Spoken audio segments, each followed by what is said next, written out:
comprendre son identité pour marcher dans la domination. Nous parlions tout à l'heure. Elle disait, parce que si tu ignores qui tu es, tu vas trembler comme une feuille que le vent. Mais si tu connais qui tu es, bien-aimé dans le Seigneur, le diable ne te dira rien. Amen. Amen. Comprendre son identité pour marcher dans la domination. Nous allons lire un verset, Jean 14, verset 23. Je vais lire pour que nous puissions gagner en temps. Amen. Jean 14, verset 23. La Bible dit ceci.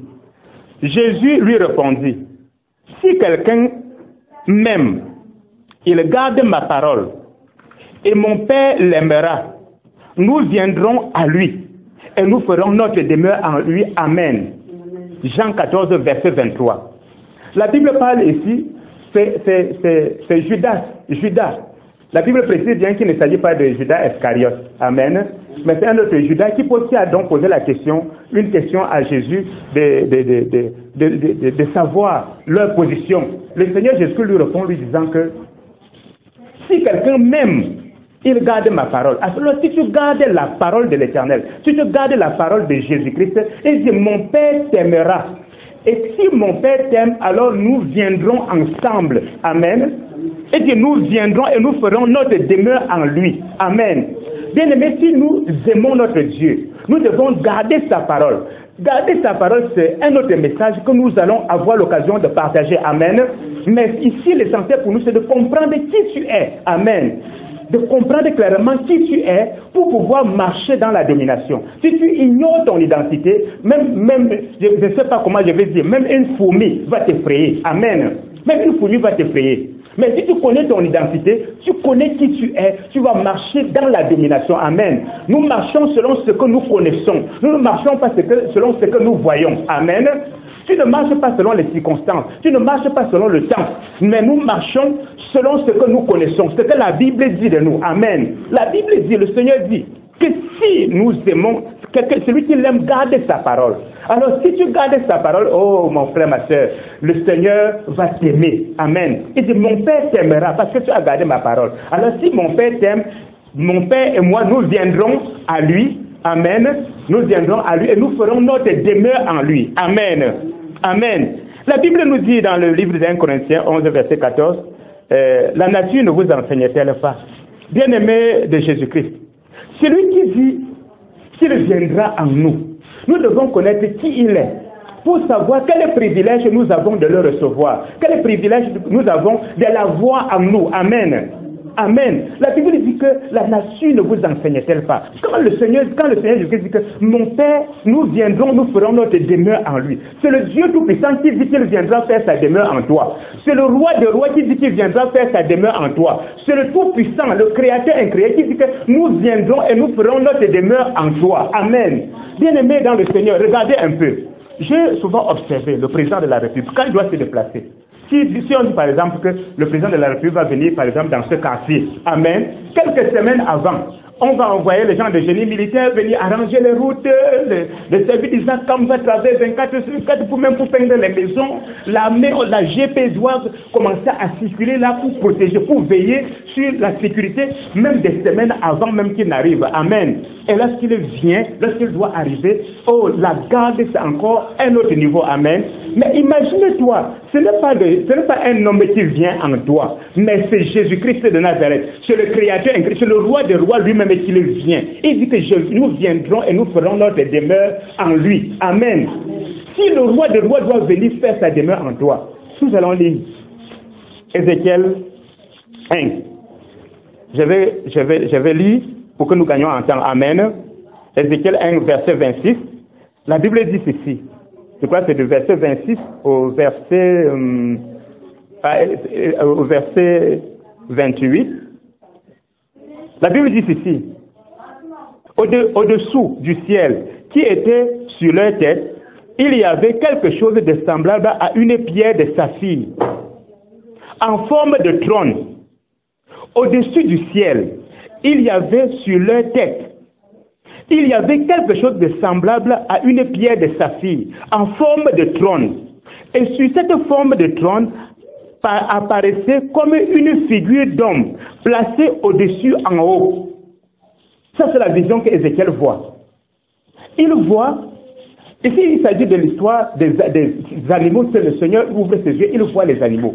C'est des animaux extraordinaires, effrayants et tout ça. Maintenant, il dit, au verset 26, il dit, au-dessus du ciel, qui est sur leur tête, il y avait quelque chose de semblable à une pierre de saphir, en forme de trône. Et sur cette forme de trône apparaissait comme une figure d'homme placée au-dessus en haut. Il dit, je vis comme de l'airain poli, comme du feu, au-dedans duquel était cet homme. Ézéchiel, il voit l'aspect. Il voit tout simplement l'aspect. Il voit comme un trône. Et sur ce trône, il voit quelqu'un. Il a comme l'impression que c'est un homme qui est placé au-dessus. Qui est placé au-dessus de ce trône. Et qui rayonnait tout autour. Depuis la forme des serins jusqu'en haut, et depuis la forme des serins jusqu'en bas, je vis comme du feu. Cet homme-là était comme du feu. Bien-aimé, si le roi des rois, le créateur incréé habite en toi, qui va t'approcher? Ézéchiel est ici en train de voir un peu l'aspect. C'est-à-dire qu'on le fait voir un peu l'aspect du trône. Et on le fait voir un peu l'aspect de Dieu. La Bible dit bien que le Seigneur a dit, créons l'homme à notre image selon notre ressemblance. Ézéchiel peut identifier que cette forme-là, c'est la forme de l'homme parce que quand il se regarde et il voit cette forme, il peut comprendre que ça, c'est la forme d'un homme. Amen. Amen. Et dit, je vis comme du feu et comme une lumière éclatante dont il était environné.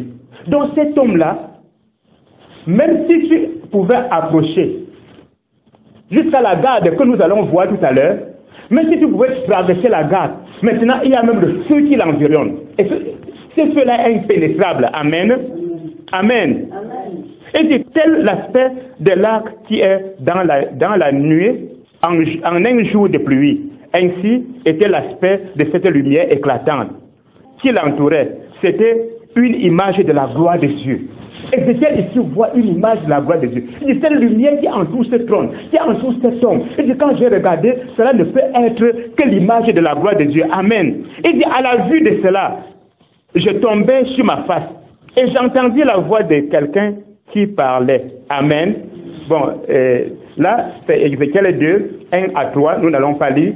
Là, Ézéchiel 2, 1 à 4 nous démontre tout simplement que effectivement c'est l'Éternel que Ézéchiel avait été en train d'apercevoir. Amen. Amen. Maintenant, la Bible est claire. La Bible nous dit que le trône de l'Éternel est en train de nous montrer qui est Dieu et c'est quoi son trône. Qui est celui-là qui dit qu'il viendra habiter en toi. Amen. Nous allons lire également, nous allons poursuivre la lecture dans Ézéchiel 1, 13 à 17. Et je vais lire au nom de Jésus-Christ. L'aspect de ces animaux ressemblait à des charbons de feu. C'était comme l'aspect des flambeaux. Et ce feu circulait entre les animaux.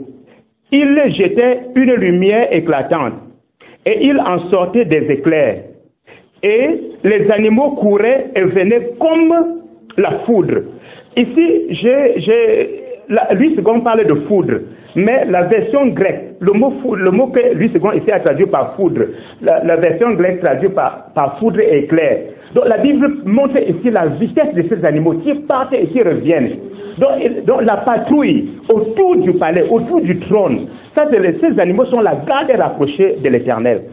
Nous continuons la lecture. Il dit, et je regardais ces animaux, et voici, il y avait une roue sur la terre, près des animaux, devant leurs quatre faces.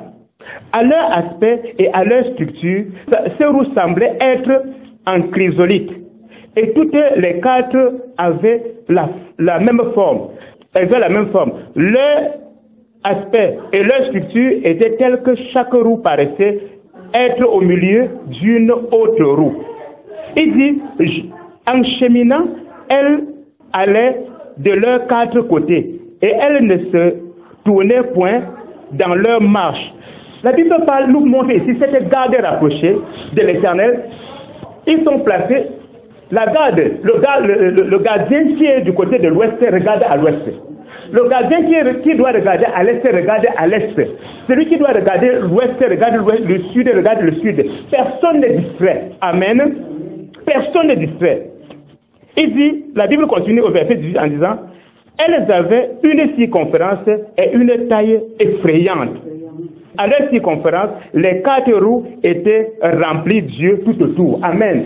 La Bible nous présente ici l'aspect de ces roues. La Bible dit d'ailleurs même que l'aspect, c'était un aspect effrayant. C'est-à-dire, à voir seulement ces roues, personne ne peut approcher. Amen. J'imagine. Je n'étais pas là avec Ézéchiel en train de voir ces roues. Amen. Mais imagine-toi que tu es en train de marcher, tu vois une roue qui est semblable à cette maison, qui est en train de s'approcher. Et la Bible déclare ici que ces roues étaient remplies d'yeux. Amen. Donc non seulement ces roues sont remplies d'yeux, c'est des radars. Cela, ça permet que quel que soit là où l'ennemi peut se cacher, à quelque distance que ce soit. La Bible dit que ces roues sont remplies d'yeux. Amen. Ces roues sont remplies d'yeux. Donc pour accéder au trône de l'Éternel, il faut d'abord pouvoir, comment je vais dire, tromper la vigilance de ces gardes. Oh, la Bible nous a présenté la vigilance. Bien aimé, si l'Éternel habite en toi, s'il vient en toi, s'il est en toi, la Bible nous présente là, la Bible parle là de 4 animaux. La Bible nous dit qu'ils ont, chaque animal a 6 ailes. Et les roues qui accompagnent ces animaux sont d'abord d'un aspect effrayant et sont remplies d'yeux. Amen. Rien de distrait. Il n'y a pas de distraction autour du trône de l'Éternel. Amen. Il n'y a pas de distraction. Il dit, j'entendis le bruit de leurs ailes quand ils marchent. C'est le verset 24. J'entendis le bruit de leurs ailes quand ils marchent, pareil au bruit de grosses eaux, ou à la voix du Tout-Puissant. C'était un bruit tumultueux, comme celui d'une armée. Seulement à voir ces animaux, seulement à voir leur taille. La Bible dit quand ils marchent, ils font le bruit comme si c'était une armée. Ézéchiel dit quand ils marchent, c'est comme la voix du Tout-Puissant. Bien aimé, c'est la terreur. Nous avons, pendant que le Seigneur nous a appelés et nous a fait des promesses, nous avons notre verset, notre passage de Exode 23, 25 à 30. Je crois que le verset 27, où il dit que j'enverrai ma terreur. Amen.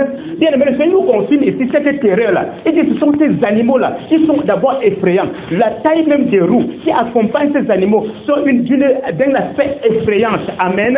Et ces animaux, ces roues sont remplies d'yeux. Amen.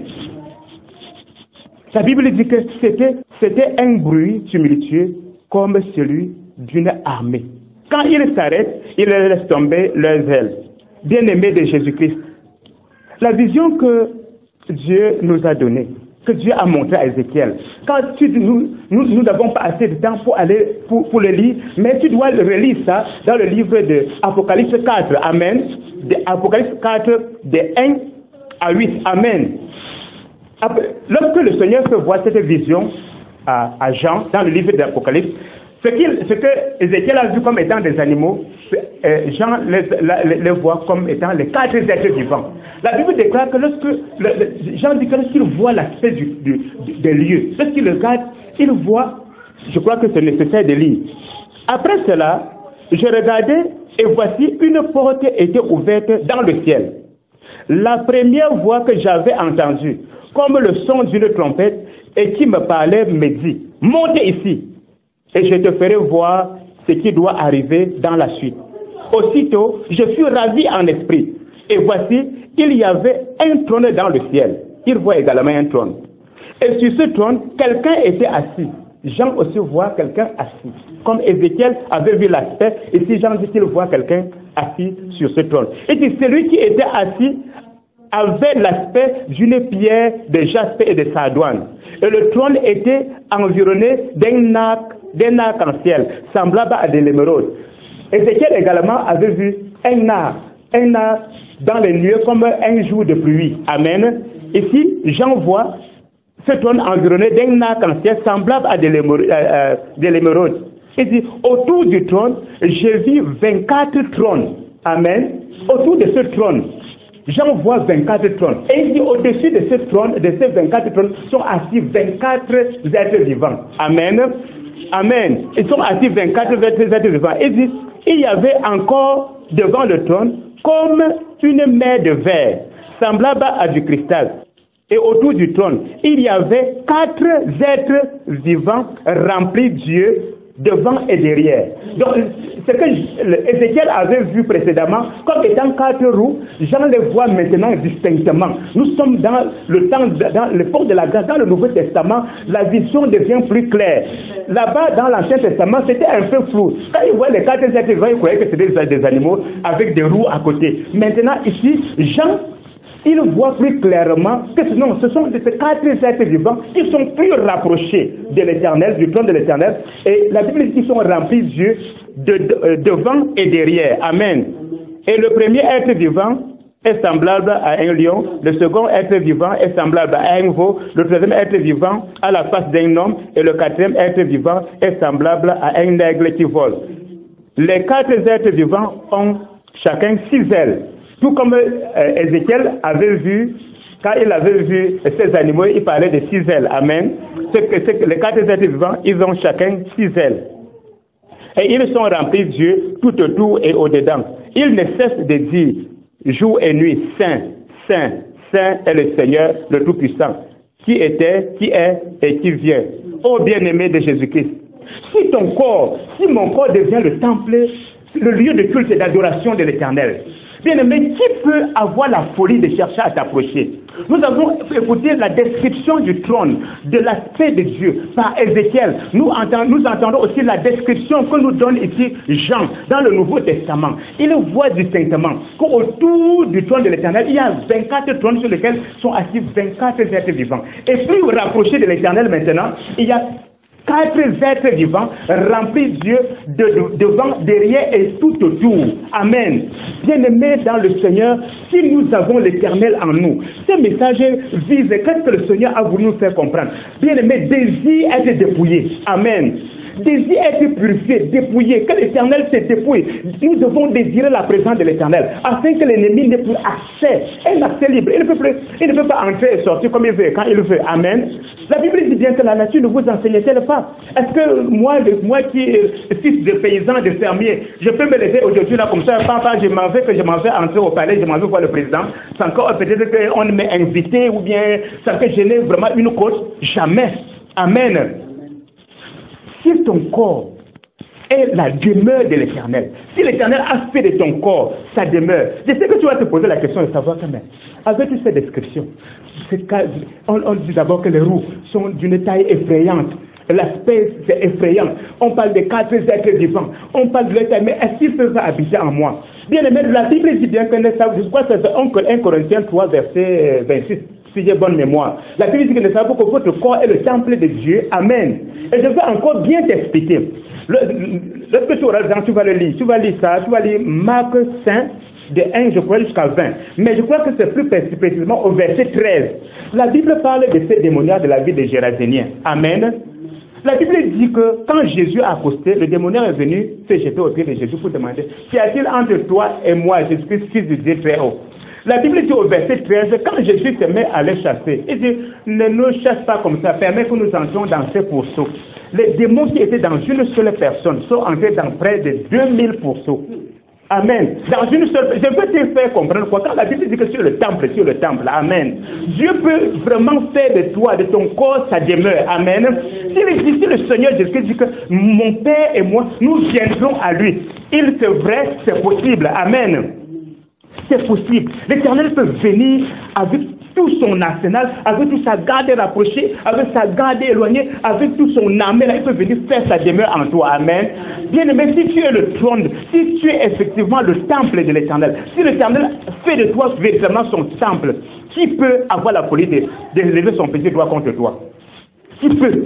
Même le diable et tout l'enfer réunis. Amen. Lorsque nous entendons tout simplement la description de Dieu, la description du trône de l'Éternel, nous comprenons, que Jésus-Christ nous aime. Amen. Et il veut que nous soyons à l'abri des attaques de l'ennemi. Il veut que nous soyons à l'abri des intimidations de Satan. Amen. Si Dieu habite en nous, si Dieu est en toi, si Dieu est en moi, si Dieu a établi sa demeure, s'il ne vient pas seulement de temps en temps et il part, s'il n'est pas seulement à distance et dit que c'est ma fille, c'est mon fils, mais s'il habite en toi et en moi, bien aimé, notre sécurité est garantie. Amen. Notre sécurité est garantie. D'ailleurs, la Bible présente ces roues dans l'Ancien Testament, par Ézéchiel, qui sont les 4 êtres vivants. Si la Bible présente ces roues disant qu'ils ont une taille effrayante, qui peut avoir la folie de vouloir s'approcher. Amen. La Bible parle même du trône de Dieu qui est un feu, qui est environné de feu. Bien-aimés, nous avons vu, toujours dans l'Ancien Testament, lorsqu'on a jeté les 3 compagnons de Daniel dans la fournaise ardente. Amen. Le feu des hommes n'ont pas pu les consommer. Pourquoi? Parce qu'ils étaient dans le feu de l'Éternel. Amen. Et si je fais devant mes messagers et de mes serviteurs les flammes de feu. Si l'Éternel fait de toi, si l'Éternel fait de moi son temple, alors nous sommes environnés de feu. Ce feu brûle en nous. Amen. Et l'ennemi ne peut pas nous attaquer. Amen. L'ennemi ne peut pas nous atteindre. Bien aimé, ce message, le Seigneur me l'a donné et il voulait nous inciter à le rechercher. Amen. Il voulait nous inciter à chercher, à avoir une communion avec lui. Amen. Et comme il nous a assez bien dit, je ne sais pas pour ceux qui sont connectés avec moi sur Facebook, sur WhatsApp, il y a un message que le Seigneur m'a donné et que j'ai écrit où il a dit « Sans moi, vous ne pouvez rien faire ». Et j'ai essayé par le Saint-Esprit d'entrer un peu dans les détails de ce message. Amen. Tout simplement se tourner vers lui. Comme nous avons vu dans le livre d'Ézéchiel 14, je crois qu'il faut prendre. Le Seigneur dit « J'en ferai le gîte du hérisson et un marécage, et je la balayerai avec le balai de destruction. » Quelle est notre prière? Seigneur, tu as ton balai de destruction. Qu'est-ce qu'il y a d'impur en moi? Qu'est-ce que les ténèbres ont investi en moi? Qu'est-ce qu'il y a en moi qui peut me disqualifier, Seigneur éternel Père, de ta présence, qui peut empêcher que ta présence soit effective en moi? Seigneur, prends encore ton balai. Amen. Seigneur, prends ton balai et balaye. Amen. Seigneur, toi-même, tu as dit dans ta parole que sans toi, je ne peux rien. Seigneur, tu vas dire à ton Dieu pendant que tu fais ta prière, mon frère, ma soeur, tu vas dire à l'Éternel, Seigneur, j'aime ta présence. Seigneur, je sais que dans ta présence, j'ai la sécurité. Seigneur, dans ta présence, j'ai la vie. Dans ta présence, je suis épanoui, j'ai le bonheur. Seigneur, je veux ta présence. Mais Seigneur, qu'est-ce qui est en moi qui t'empêche de t'installer? Papa, moi-même, je ne peux pas. Amen. Lui-même, il a dit que sans moi, vous ne pouvez rien faire. Nous lui retournons tout simplement sa parole. Amen.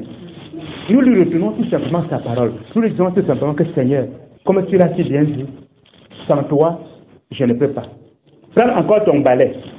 Tu vas, bien aimé, quand nous prions, comme la Bible dit que la nature ne nous enseigne-t-elle pas, nous voit cette maison bien balayée et tout ça. Amen.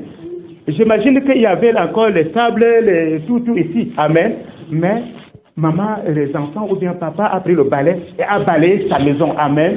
Pour accueillir ses invités. Amen. Là où il va dormir en paix. Amen. Et tu prends le balai. Si mon corps est le temple de l'Éternel, tu le balaye sa maison. Amen. Que lui-même, il fasse le travail. Qui suis-je? Quelle capacité j'ai? Là où il y a même la saleté, je ne connais même pas. Là où c'est même sale, je ne connais même pas. Amen. Mais tout ce que nous avons à faire, c'est de retourner vers l'Éternel et de dire à notre Dieu que Seigneur, vraiment j'aime ta présence. J'aime ta présence. Je veux ta présence, Seigneur. Je veux ta présence. Je veux que tu habites en moi, Seigneur. J'ai compris que c'est possible que toi, avec tout ton gouvernement, Seigneur, que vous veniez et que vous habitez en moi, Seigneur. J'ai compris et j'aime ta présence, Seigneur. Mais Père de gloire, balaie. Enlève les ordures, prends ton balai de destruction, tout investissement de la coutume, tout investissement des ténèbres, tout investissement des jaloux, des méchants, des sorciers, Seigneur, en moi, tout ce qu'ils ont inséré, caché en moi, en quelque lieu que ce soit dans mon corps, mon âme, mon esprit, que ce soit dans ma chair, que ce soit les totems de famille, Seigneur, prends ton balai, Seigneur, et balai. Amen. Si tu as dit, Seigneur, prends ton balai et balai. Seigneur, sanctifie-moi. Seigneur, purifie-moi. Seigneur, lave-moi. Et puis tu dis à Dieu que Seigneur. Maintenant, mais la maison, quand on la balaye, n'est-ce pas, nous voici dedans. Quand tu finis de balayer ta maison, tu ne sors plus. Amen. Tu dis à Dieu, Seigneur, quand tu finis de balayer ta maison, reste seulement là. Amen. Tu dis à Dieu, Seigneur, reste seulement là. Et voici un message que le Seigneur nous a donné d'abord pour nous démontrer qui il est. Amen. Et qui nous sommes. Nous sommes son temple. Et il voulait nous montrer l'effectivité, que c'est réel, que c'est vrai, que c'est possible. Que si nous voulons, que si nous acceptons, que si nous lui cédons la première place, si nous disons Seigneur, viens, il viendra, il fera effectivement de nous sa demeure. Amen. Il viendra et il fera de nous sa demeure. Et il nous l'a si bien expliqué dans le livre de Marc 5, 1 à 20, où nous voyons ce que seulement les démons qui sont sortis d'une seule personne entrent dans près de 2000 pourceaux. On ne sait pas si peut-être même 5-10 démons entrés dans un seul pourceau. La Bible ne nous explique pas cela. Amen. C'est possible. Amen. Bien aimé, nous devons tout simplement dire à notre Dieu, Il ne vient pas nous effrayer, nous dit que non, c'est impossible, mais il vient nous dire, désire tout simplement, amen, désire ma présence, désire mon gouvernement, désire mon amour, désire ma compagnie, désire, et je viendrai. Il a dit quoi? Si vous gardez, si quelqu'un m'aime, il garde ma parole, et mon Père l'aimera, et nous viendrons et nous ferons notre demeure en lui. Amen. Amen, bien-aimés. Que le Seigneur vous bénisse et qu'il bénisse sa parole. Amen. Gloire à Dieu.